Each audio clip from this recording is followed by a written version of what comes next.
You're listening to Talking Technology with VI Labs. The podcast will start playing after this short advert. Loneliness affects many of us, but for those with sight loss, the barriers can be even greater. That's why on Wednesday, April 9th, we're coming together for the Vision Ireland Community Day to build a more inclusive, supportive community. Host an event, visit a Vision Ireland charity shop or donate. If you're unable to host, pop into one of our stores, have a browse, meet our team and support by donating in-store. Let's create welcoming spaces to connect, learn about sight loss and ensure everyone feels valued and included. Visit visionireland.ie to get involved.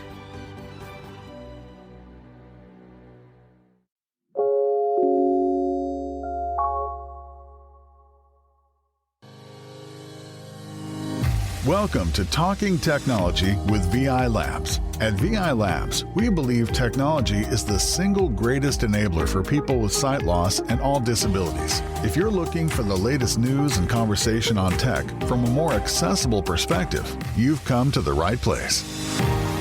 Yes, indeed you have. Hello everybody and welcome in to Talking Technology with the VI Labs episode number 82. Hope you're keeping well. Hope you had a good Easter weekend. We were lucky here. We had a lovely long weekend here in Ireland at least, which was really good. We got a bank holiday yesterday. But I must say, when we got back to work this morning, I must say the technology gremlins have been making up for lost time because they have been harassing me all afternoon trying to record this podcast. We've had a few struggles this afternoon, it must be said. But hey, we are, I suppose we're expected to deal with it because we did have a lovely long weekend. But hey, hope you're keeping well. Hope all is going well for you. We have a great show coming up for you over the next hour or so in episode number 82. And we are going to be going all in. We're diving in to the world of entertainment and streaming devices, specifically the Fire TV Stick and the Apple TV. We've talked a little bit about these devices before, certainly the Apple TV at least, but we're going to demo them today, see if they're any good, put them through their paces, and of course we will have all the tech news for you as well coming up later on in the show, so do stick around for that. So yeah, packed show. We really hope you enjoy it over the next hour or so. So do stick around with us. But remember, this is not just our show. This is also your show. And as always, we would love if you would send us in your contributions, your thoughts, your feelings, how you find the latest in technology news, or maybe you've tried a technology product. We'd love to hear from you. And as always, there are loads of ways that you can get in touch. So, if you would like to join the conversation, you can send us a WhatsApp voice note.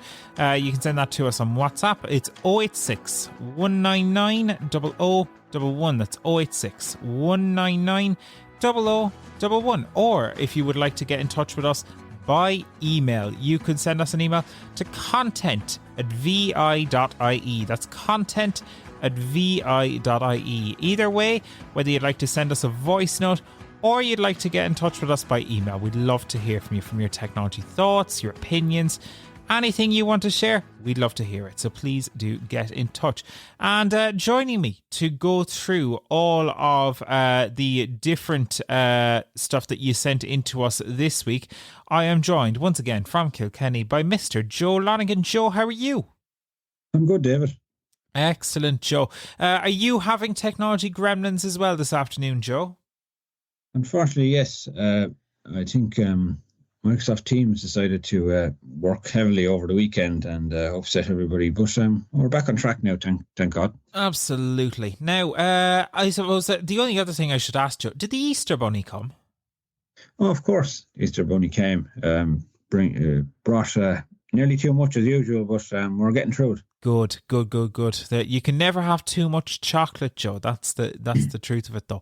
But hey, Joe, we did have some voice notes in, and this week our regular listener Edvard was in to us. He was telling us about accessible gaming, and Edvard is an accessible gaming fan. Here is what he had for us. How's it going, lads? So regarding accessible gaming, yeah, I do have interest in that. In fact, that's like one of my main interests. I always look for accessible games on App Store. Now, it more so comes to, I'm more of an audio gamer. I don't like those games like Fruit Pot Ninja and those text-based adventure games. I'm more kind of an audio game person because, you know, you have like a character and there's a bit of more of an action to it, basically. So I have loads of audio games on my iPhone and a few on my laptop as well. I don't know if you've heard of The Gate. It's by vgstorm.com. It's a PC game. Anyway, I could be here all day going through the list of my games, but if you guys have any other recommendations of accessible gaming, like specifically audio games, feel free to let me know. And I would also like for Rockstar game developers to make the GTA games accessible, specifically the fourth one, because years ago I used to play it, and it would have been great if GTA 4 was actually accessible, because that's such a great game as well. And there you have it. Yeah, GTA 4. We're moving on. I think there's been rumours for ages about GTA 6 and namely its price tag. There was talk that GTA 6 was going to cost for our American friends $100, which is quite pricey for a game, not to mind a console. Grand Theft Auto. Did you ever, Joe, when your vision was any bit better, did you ever play any of the GTA games? Yeah, I did actually play GTA, probably one of the original ones. That's how long it's out. It's out for over 25 years now, David. So yeah, I played it when it was, I suppose, a lot more basic in graphics, and the people didn't even look real. But you had we'll say you had a drone view of New York or wherever it was. You had a drone view of the city rather than an actual in-car view or walking around in-person view. But yeah, it was entertaining. It was probably the thought of doing all the bad things in the game that was exciting rather than the actual graphics itself. So sure. Yeah, it was fun, but I haven't played that game in a long time. I'm sure it's improved immensely since. Hopefully there will accessibility options come to that game. I suppose the most famous game on the PlayStation for accessibility, I don't think Edward has a PlayStation. He's talking more about the App Store, but The Last of Us, and I know our colleague Peter loves playing that. It's a zombie game, but it's supposed to be almost 100% playable with the accessibility options. Some of the Spider-Man games have a lot of accessibility options now. Yep. Mortal Kombat has amazing accessibility options, and some driving games on the Xbox, as we mentioned before. But have you any recommendations from the App Store, David? I don't currently play any games on the App Store. Yeah, on the audio games, I was a big fan of the audio game hub that was created by Sonar Interactive, and it was originally Blind Foundation New Zealand. They're, I think, Blind Low Vision New Zealand, I believe they're called now. But I loved those kinds of games. There's been loads. There was going back. There was a crowd, and they used to make the Papa Sangre games and all of those. I don't think there's quite as many of those now, unfortunately. I think the move is definitely toward console gaming. I do hope that as the Switch gains accessibility features, that we might see a resurgence in what I'd call premium audio gaming experiences and stuff like that, maybe for consoles and stuff like that. I think that will be really cool. But there has definitely been a push forward in the accessibility of those mainstream games. You mentioned The Last of Us there, Joe. And it was interesting because The Last of Us as a game has been adapted into a TV series for television. And I believe it's popular TV series. Very popular. But fascinatingly, for season 2, I think it is, which dropped only recently, they had really detailed audio description, but also American Sign Language as part of the show as well. So they have really taken accessibility to the next level with that show even. So that side of things is great to see, but we definitely need more of it, don't we? Big time. And look, I suppose another area that was popular for a while there and has eased off a bit is games on your smart speaker. Just typical ones like Song Quiz, and there is some, I suppose, I don't know. There was some like Magic Door, I think it was called. That's right. So you pick the door you want to go through, and it leads you down an adventure and stuff like that. Yeah, so Song Quiz and Magic Door for people that have smart speakers. You could try those out. They're skills in the skill store, we could say. But look, other than that, I don't have any more recommendations. But we'd love to hear what other people's recommendations are as well through our WhatsApp number. 086 199 0011. But I think Edward is on the right track there. He keeps searching the App Store, and we're glad to hear he's actually enjoying those type of games. And he does like a bit of action. So I suppose text-based games can get a bit boring and a bit laboured. So I suppose we do need a bit of action at times. One interesting game for on the audio front, if you're looking for something somewhat audio based, is a game called Frequency Missing. That is available on iOS, and it is available for free as well, I believe. So there are definitely options out there. Definitely needs to be more, but moving in the right direction, thankfully. So Edvard, thank you so much for sending that in to us. Really appreciate it. If you have thoughts on audio gaming, that's a conversation we had in our Tech on Tap newsletter and on the podcast too around the launch of the Switch. But if you would like to share your thoughts on audio gaming, accessible gaming, or any form of technology at all, we'd absolutely love to hear from you. 086 199 0011 if you want to get in touch with us on WhatsApp, or send us an email to content@vi.ie by email.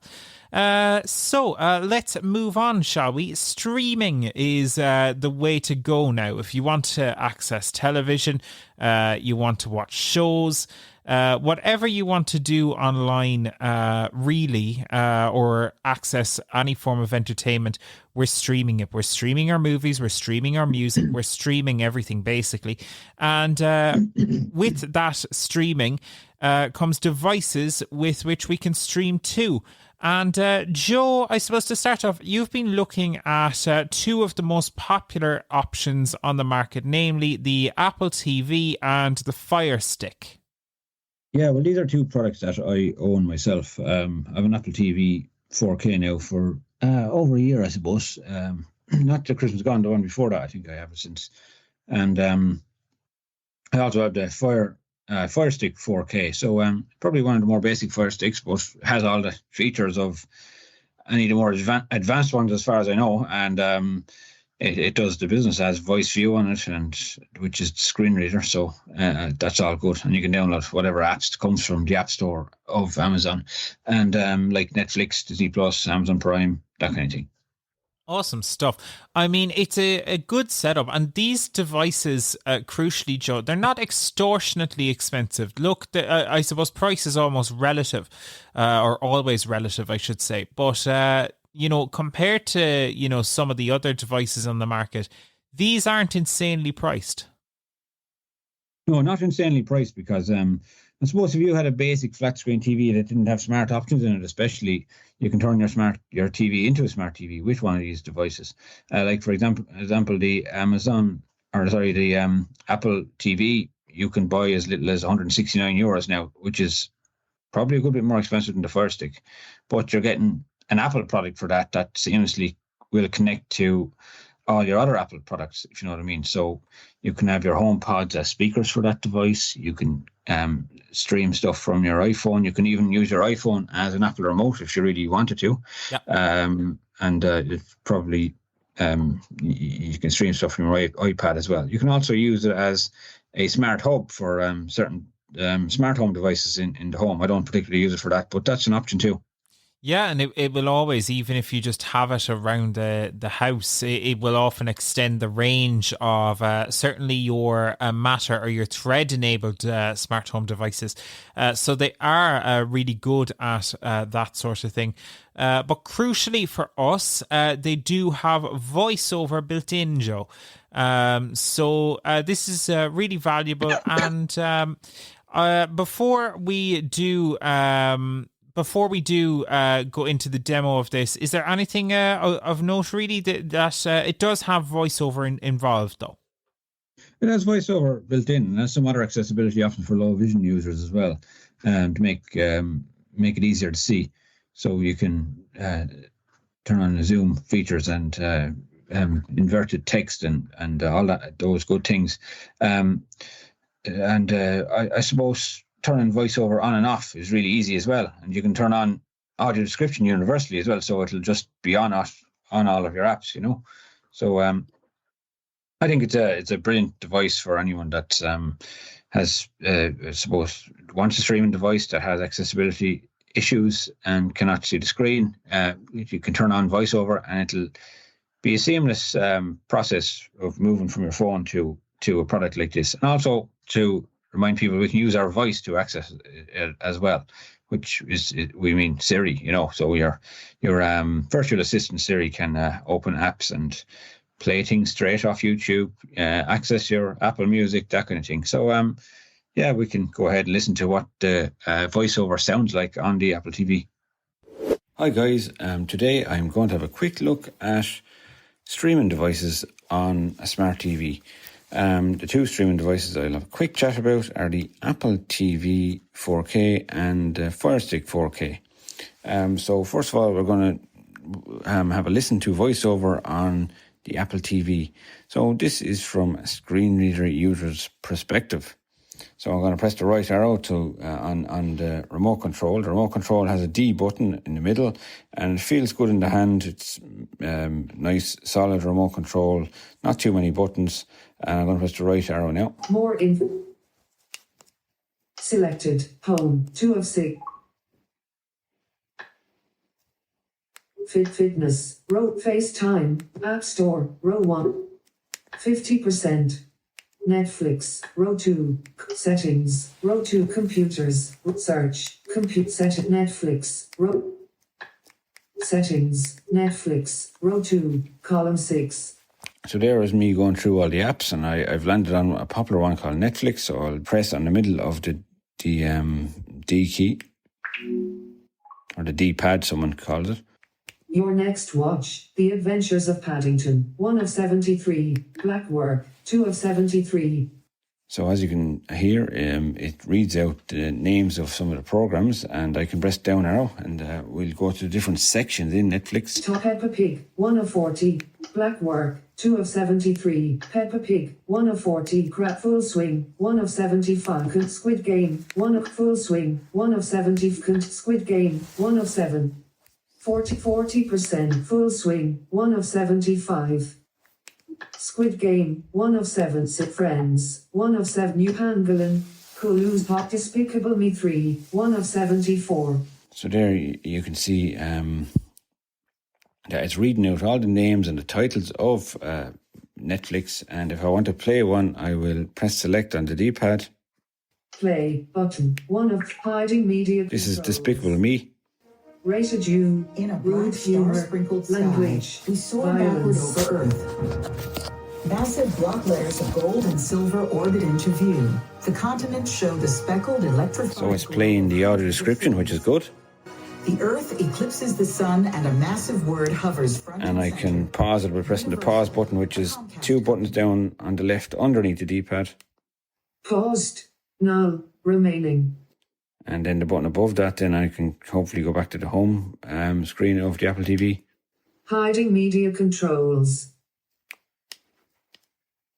Play button, 1 of 3, selected. Despicable Me 3, 1 of 70, selected. Home, 2 of 6. Control center button. Right, we're back. Selected. Home, 2 We're of back 6. in the home.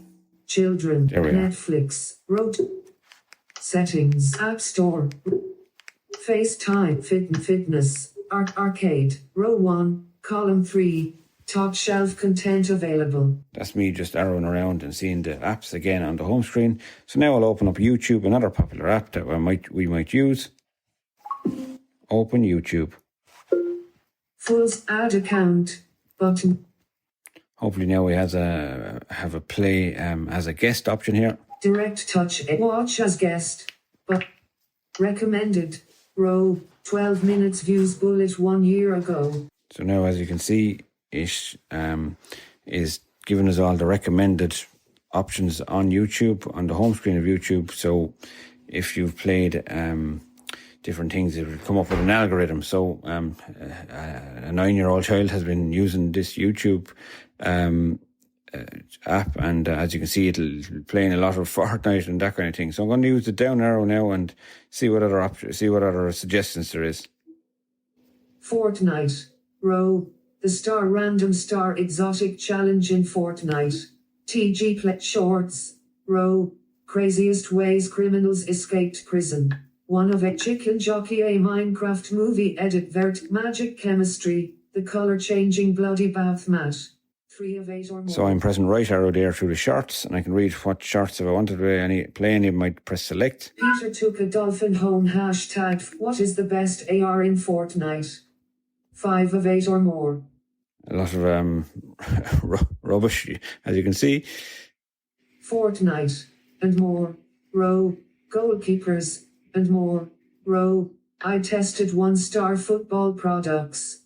Chuffstas 4K 1.5 minutes views bullet 2 months ago. 20 minutes 19 seconds. Okay, there's one about goalkeepers, and I can press select and it'll play this video, and let's see what happens when I press select. Sponsored.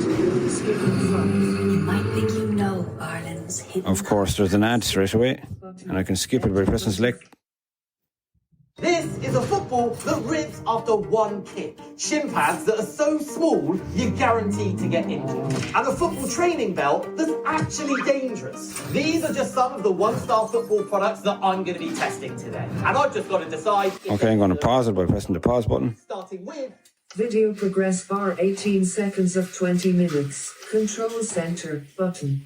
And that's the Apple TV. I'm going to turn it off now with the Siri button on the side of the remote.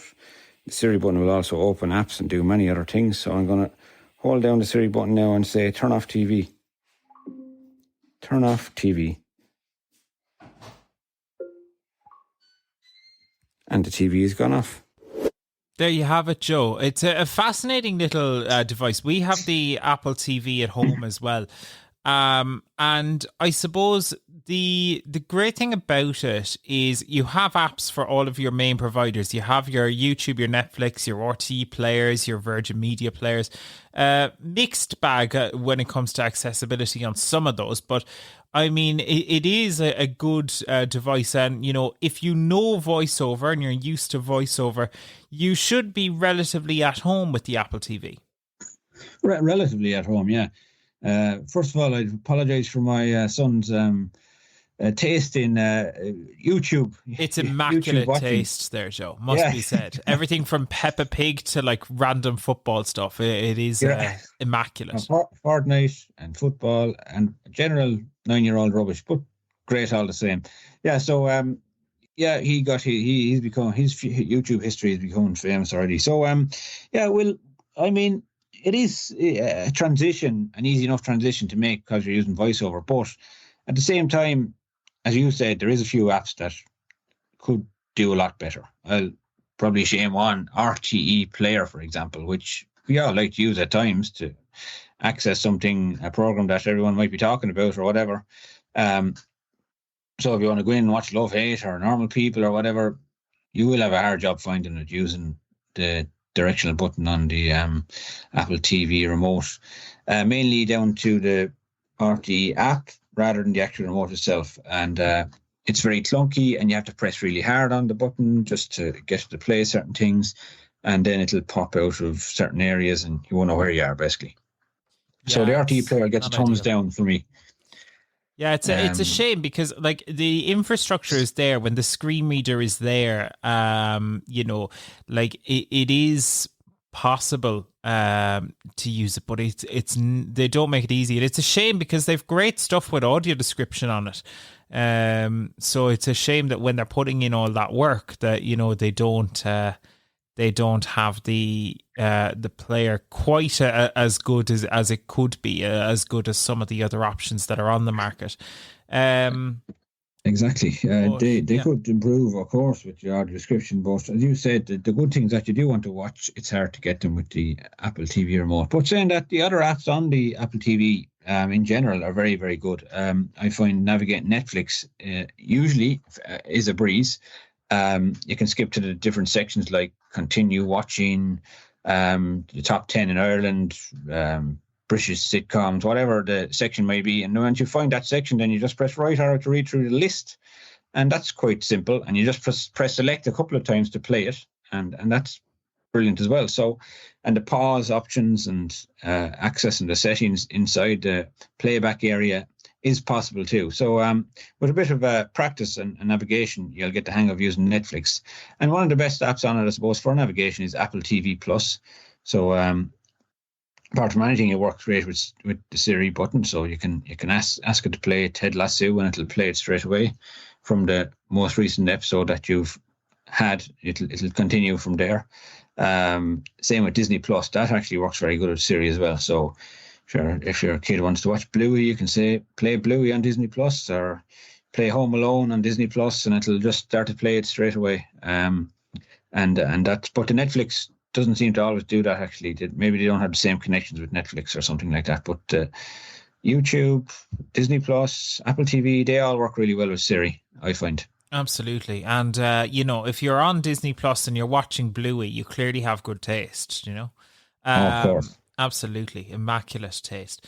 But it's a nice little product, Joe. Would you recommend it at the price point? We'll look at the Fire Stick in a minute, but if we take the Apple TV in isolation, like you're in the Apple ecosystem already, is this a good addition? It is a good addition, David. I do like it, in fairness, and it's easy to set up. It's one of those options you can actually set up on your own without sighted help because it's an Apple product. You just hold your phone close to it and follow the instructions. It also connect a couple of home pods to it. If your speakers on your TV are not great, for example, you can activate surround sound in your sitting room with a couple of home pods, and the sound, you can really improve the sound, and then you can stream your Apple Music through the Apple TV as well. And the remote is really good for going through Apple Music as well, because you can just press the right arrow, go next song, press pause and play and all that kind of stuff, and also use the Siri button. So as well as the TV apps, the music app is quite good on it too. So I definitely would recommend it for an Apple fan, and I think it's a good option. The other device that's on the market, the Fire Stick, this from Amazon, a cheaper product, Joe. About the €35, €40 mark, and that's for the Fire Stick 4K in a basic version. I think we're up to something like 6th generation or something at the moment, but it doesn't really matter which generation. They generally work similar. Any of the ones I've ever had, they all work the same, and the remote hasn't changed in a long time either. But you have the option to use Amazon's virtual assistant here, the A word, or maybe I shouldn't say it, Alexa, that one. So we can shout that out, or actually hold down a button on the remote, and you can ask it to open Amazon Prime or play your favorite program, or play whatever you want from YouTube. And that's another good thing if people are big fans of their virtual assistant. So it's so starting at €35 up to 80, I think you can get a really good streaming device there, and you can put some of your famous TV apps like RTE Player, Virgin Media, the Virgin Player, and Prime, Netflix, Disney Plus, Apple TV Plus. They'll all work on it. So this is a great option as well, David. Absolutely. So you did also record a demo of the Fire Stick for us. So let's take a listen to this.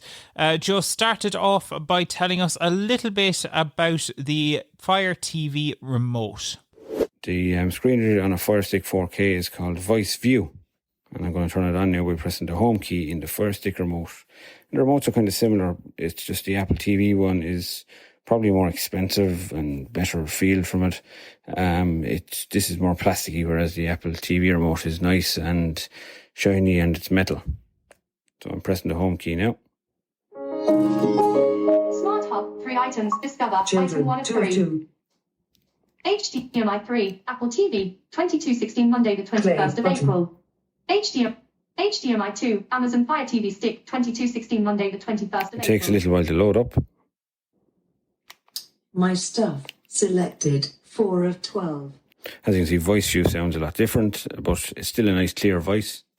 BF Media, selected, Prime Video, selected.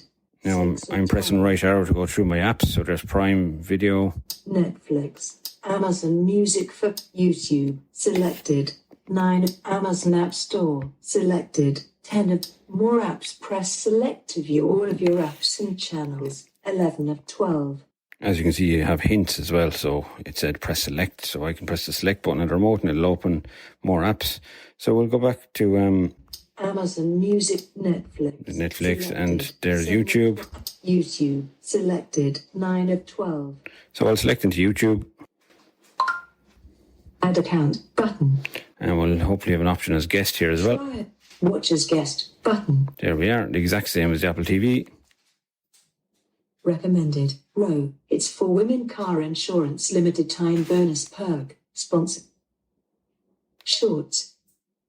Variety shows, and more. Row. The Chase. New Chaser Dolls exceptional performance as a contestant. The Chase. 8.6M views. 4 years ago. 16 million. what do you do? And I'm down arrowing, but sometimes it plays a little preview. So that's Third with win over Spurs. Tottenham Hotspur 1-2 Nottingham Forest. EPL highlights. Sky Sports Premier League. 3.6 TV.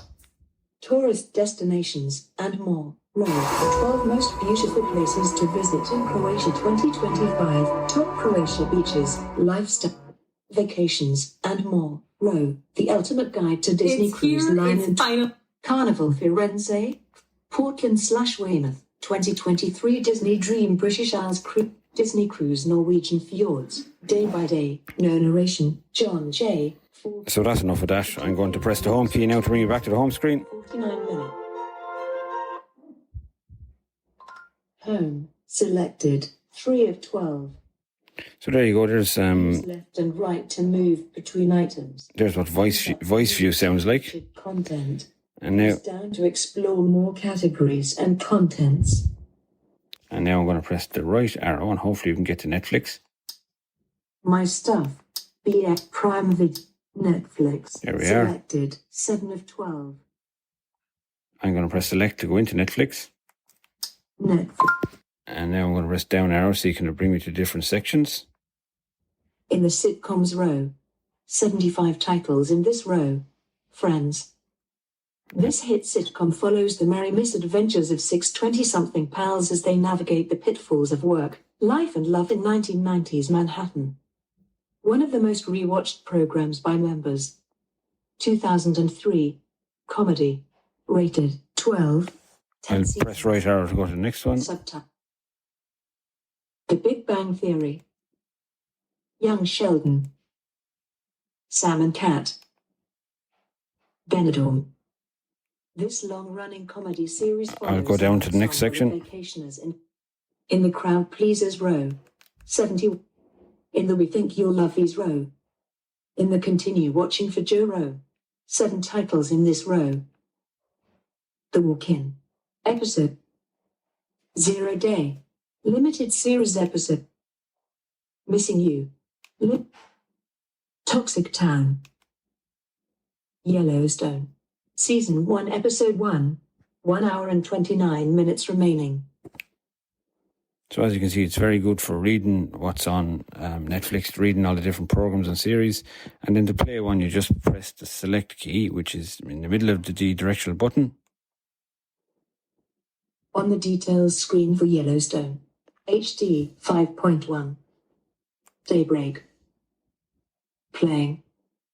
1 hour, 20. Grazing buffalo. Playing. A herd of horses. 1 hour, 29 minutes, 14 seconds remaining. Yellowstone. S1, E1 Daybreak. Press OK to pause. With Danny Houston and Gil Birmingham. Created by Taylor Sheridan and John Linson. So it's playing Yellowstone now, and we have audio description, which is a good thing. So I'm going to stop that now by just pressing pause, which is select. And then I'm going to press home to bring me back to the home screen again. 1 hour, 28 minutes, 44.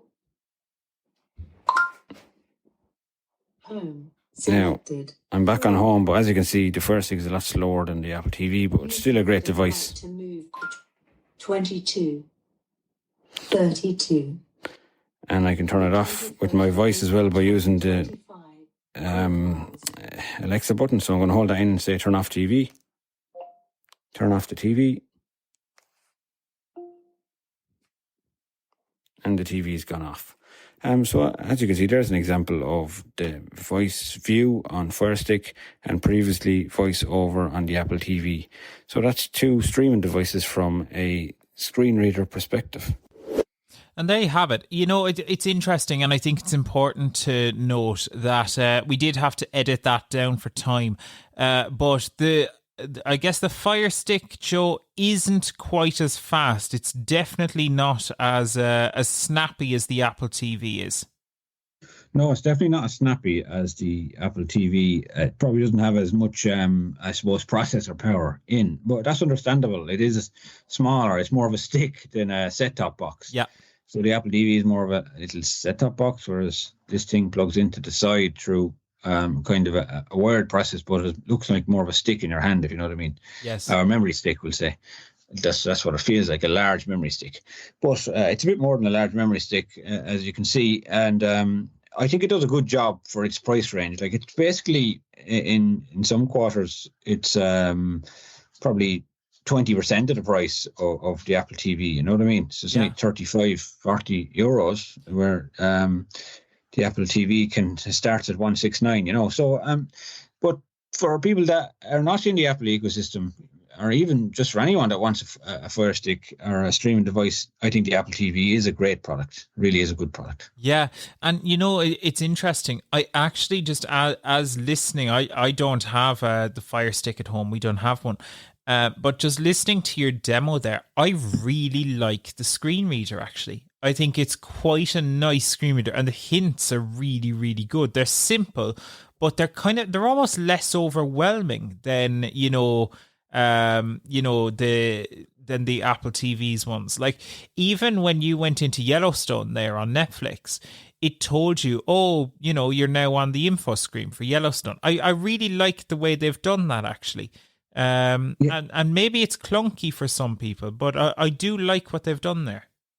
Yeah, it's slightly clunky, but at least you don't have to hold a long press on the select button or anything like that. In some ways, that's better. It is reactive in that sense. It can be a bit laggy at times, but I suppose that's understandable when it's open maybe a really heavy app like Netflix or YouTube or something. But after it gets past that lagging area, we could say, it seems to work very well inside the app itself.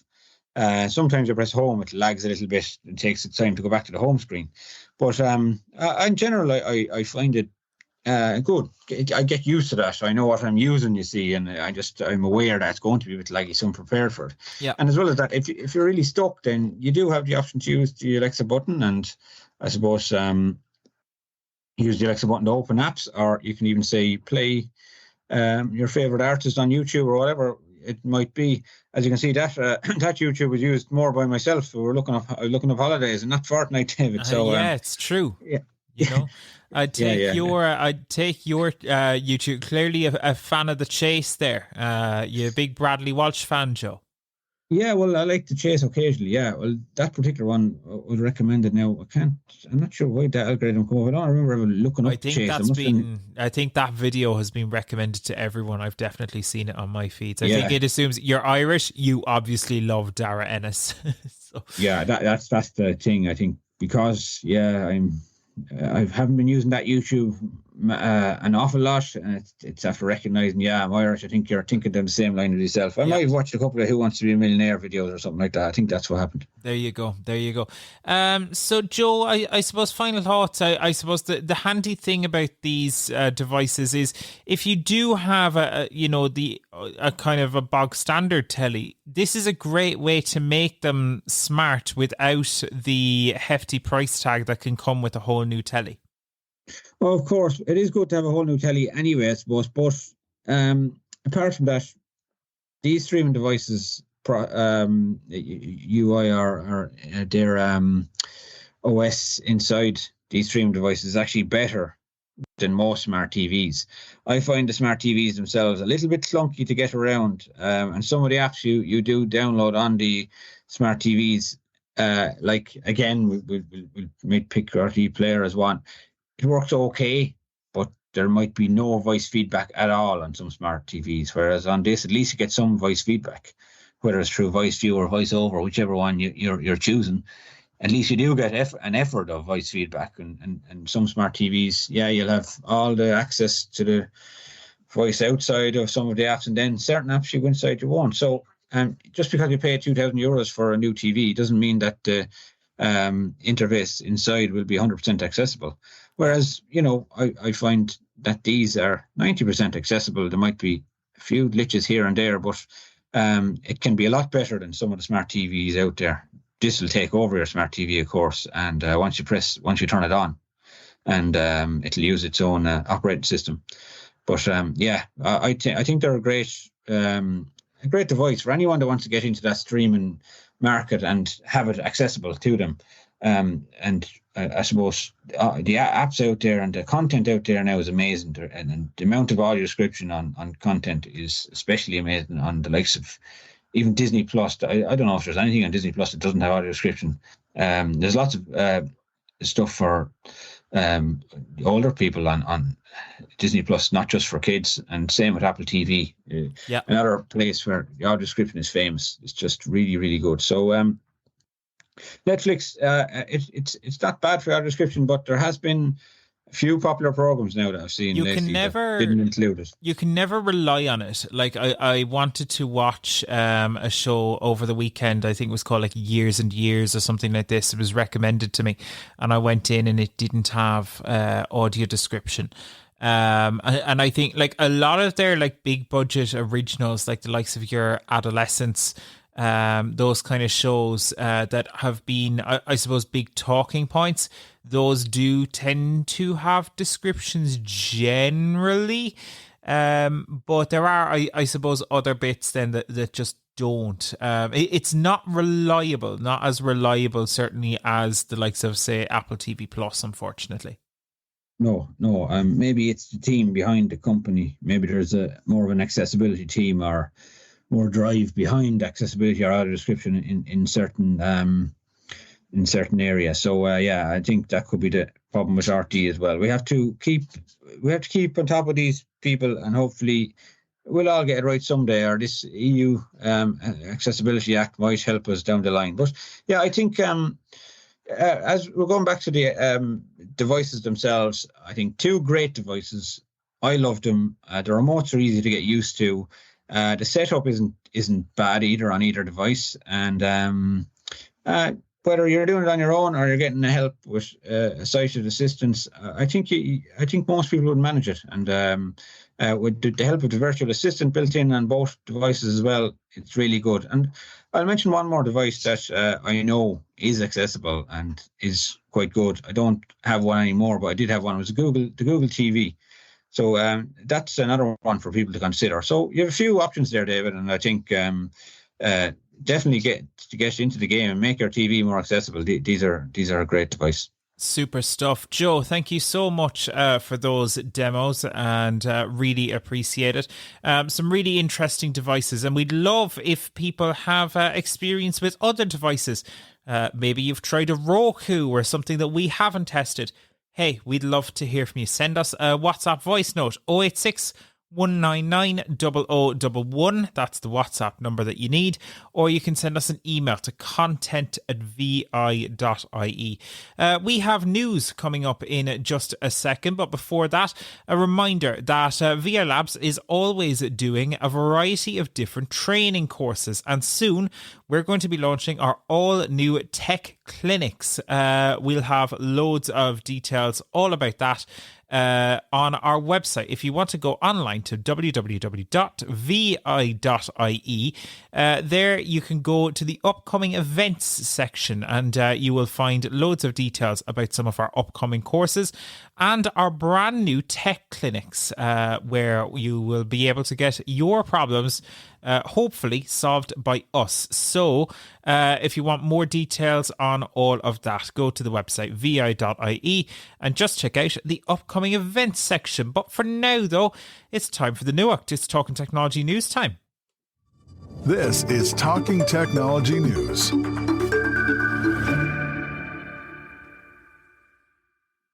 So with your latest Talking Technology News, I'm Daniel Dunn. Samsung have spoken about their accessibility features before, but this week they went into a lot more detail in a post on their online blog. The company discussed a new partnership with visual assistance app Sullivan Plus, saying that the app will be able to recognize Samsung products and automatically assist the user in pairing them to their SmartThings app on their phone. Speaking in the blog post, Bon Ali, Vice President and Head of Consumer Experience, CX Insight Group at Digital Appliances, said, while many visually impaired users found voice guidance for operating SmartThings connected appliances helpful, some reported that the initial device connection process was challenging. To address this, we improved the SmartThings app and partnered with TUAT Corp, the developer of AI-powered visual assistance app Sullivan Plus, to introduce a dedicated mode that recognizes Samsung appliances and helps users easily connect them to SmartThings. Selected for Samsung's C-Lab outside startup incubator, Sullivan Plus is expected to further enhance the overall user experience. The company also spoke about how features like automatic door opening is coming to more products such as cookers, which is potentially really exciting for accessibility too. It's good to see more companies focusing on making mainstream products accessible, as this really does make a massive difference to users. Have you tried any accessible Samsung products? Please let us know with a WhatsApp voice note. In other news, dry eyes can cause a variety of different problems. When the eye doesn't produce enough tears, it can get dry, and this can be a very uncomfortable experience. Traditionally, this is a problem that was solved by eye drops, but drops can sometimes have limited effectiveness, especially at night. An Irish company called Leah Eye Care is developing a product called Nightleaf that aims to be able to help with this. Speaking to tech publication Silicon Republic, the co-founder described the product saying Nightleaf is a lightweight wearable headband designed to be worn comfortably. They also mentioned that the product is drop and drug free, which is really interesting. The device instead uses thermal modulation to enhance natural tear film production. The Nightleaf isn't out yet and is still in the development phase, but it's already gaining attention following a big win in the States. The device won $25,000 from the Medical Device Development Center, M2D2, the competition hosted by the University of Massachusetts, and plans to raise more funds early next year. The device has already received support from Enterprise Ireland and is a spin-out from UCD Dublin. In the long term, the company wants to develop solutions for a number of eye health challenges, including eye strain and post-surgery recovery. It's fantastic to see work being done in this space, and especially exciting when it's from an Irish business. And finally, for now, let's get weird, shall we? Imagine if trees could talk. We are still in April, but April Fool's Day is long behind us. Over the weekend, RTE reported on an AI-powered talking tree in Dublin, capable of telling the user how it feels based on a number of environmental sensors. We can learn the tree's feelings, for a lack of a better word, over time, Evan Greeley, head of tech and innovation at Dublin agency Droga 5, told RTE News. Using a variety of different sensors, the talking tree can detect what's happening in its environment, so it can tell if there's high soil moisture or if someone walks up or touches the tree. While initially the project is focused on conservation efforts, it's interesting to speculate where talking trees may end up in the future. Could it be used in therapeutic settings, or could beacons integrated into the tech be used as navigation aids? Of course, there's always the possibility that the technology will go nowhere and we won't have trees talking to us in the future, but it is a fun, somewhat ridiculous idea that can certainly capture the imagination. What's one thing that you would love to gain the ability to speak that can't speak currently? Let us know with a voice note. And that's all for now. We have an exciting week ahead at Vision Ireland content team as we gear up to publish our 250th edition of Tech on Tap. To sign up for our newsletter, search Labs Newsletter Sign Up on Google. For now, though, it's back to you, David. Thanks so much, Daniel. Did you go and have a chit chat with the tree recently? Any chats with trees? I think I tried that one time, and I was taken away with a few guys in white coats, and that was the end of that escapade. I can imagine. It's do you know what? It's a really weird, idea in some respects. They're thinking about this from a conservation point of view, where they want to be able to ask a tree, if it can detect, things like wildfires and stuff like that, just purely from the senses of its environment, which is fascinating.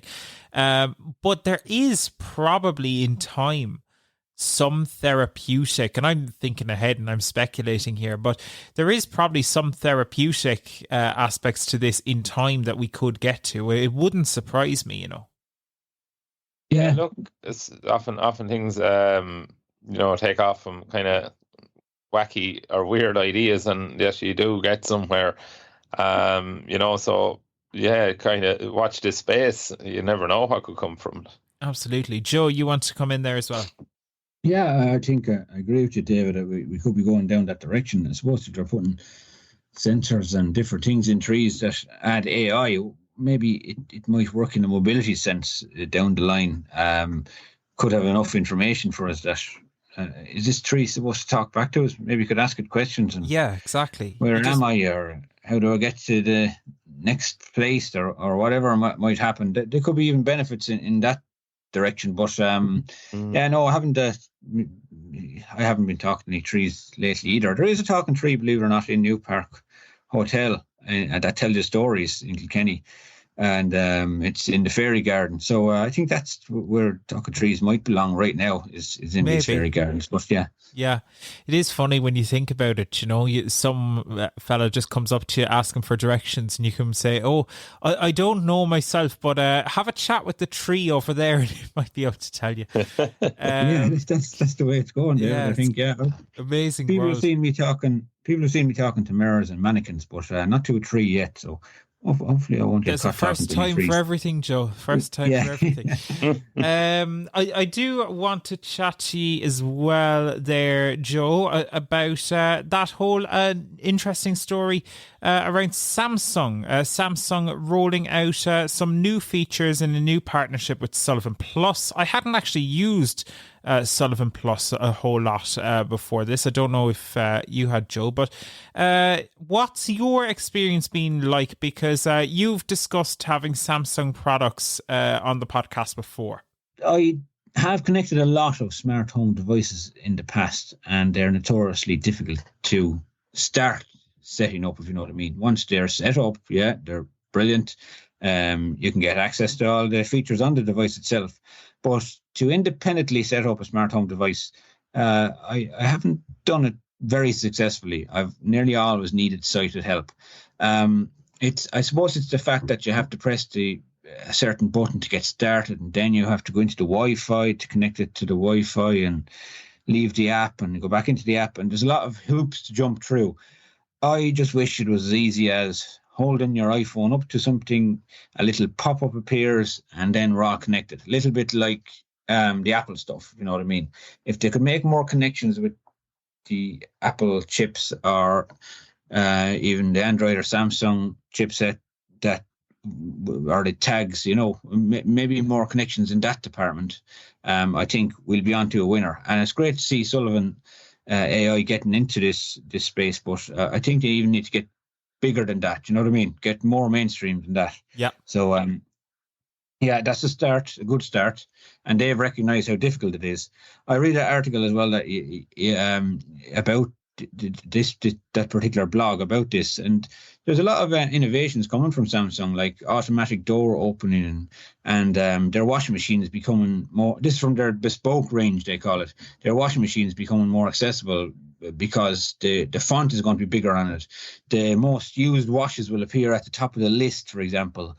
Some of their devices are going to have microphones installed as well, and they're going to recognize the person's voice. For example, you ask Bixby for help with a product to maybe turn it on or put on a particular cycle or whatever. It's going to recognize that particular person's voice rather than anybody. You know what I mean? So I like the way Samsung are going, and I think they're recognizing that they need to make their products more universal, and it's a good design. It's a good design hub to have.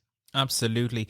There is one other story that we didn't get to cover in Tech News today. That is some updates from Blindshell. Blindshell are launching a few new features on Blindshell Classic 3 and Classic 2 devices.